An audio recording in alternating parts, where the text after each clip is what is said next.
बहनों, भारतीय स्त्री जाति की प्राचीन गौरव, गरिमा एवं उच्च परंपराओं को ध्यान में रखकर न केवल आपको शिक्षित होना है, बल्कि शिक्षा समाप्त करने के पश्चात पुरुषों के साथ सहगामिनी बनकर आपको सब दिशाओं में कदम बढ़ाना है।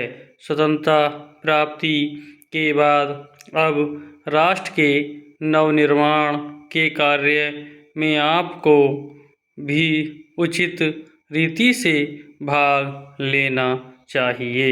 यह सब तभी संभव हो सकता है जब हम वर्तमान शिक्षा पद्धति की कमियों एवं दोषों को दूर कर उसको अपने अनुकूल एवं उपयोगी बना सकेंगे। इस संबंध में भी देश में परस्पर विरोधी विचारधाराएं प्रचलित हैं।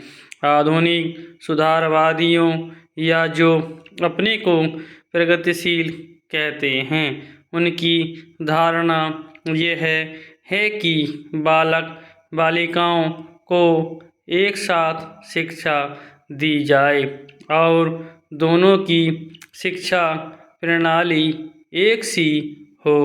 उनका यह भी विचार है कि स्त्रियों को न केवल शिक्षा पद्धति में ही बल्कि अन्य क्षेत्रों में भी पुरुषों के बराबर के अधिकार मिलने चाहिए तथा उन्हें संपूर्ण सामाजिक स्वतंत्रता होनी चाहिए। उन्हें समाज के समस्त व्यवसाय और व्यापारों में समान रूप से भाग लेना चाहिए और शिक्षा प्रणाली की रचना इन सब के अनुकूल होनी चाहिए।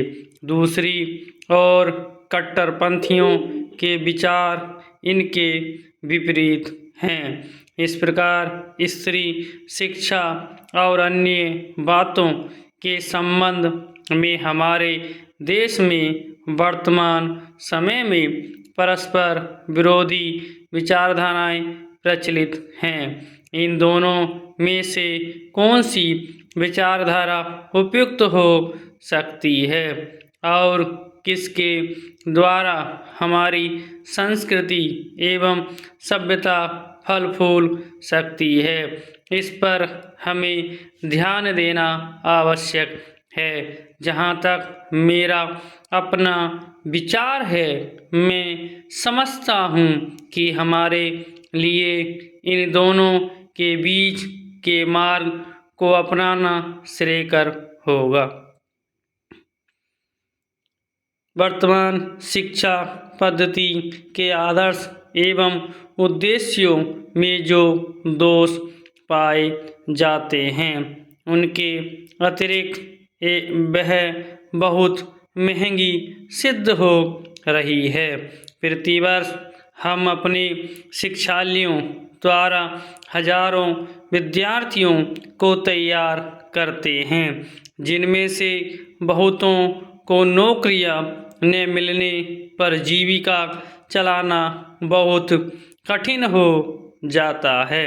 इस प्रकार हम अपने शिक्षालयों द्वारा जहां काफ़ी संख्या में विद्यार्थी बेकार तैयार होते देखते हैं, वहां फैशनपरस्त भी तैयार होते देखते हैं। हमारे साधारण गृहस्थ घरों की लड़कियां जब प्रारंभ में आधुनिक शिक्षालयों में प्रवेश पाती हैं, तो धीरे धीरे वे वहां की फैशनपरस्ती की शिकार हो जाती हैं और सुंदर सुंदर बहुमूल्य साड़ियाँ व भांति भांति की साज श्रृंगार की वस्तुओं की नकल करने लगती हैं, जिससे अपने माँ बाप या अभिभावकों को पर्याप्त मात्रा में व्यय कराने के संकट में डाल देती हैं।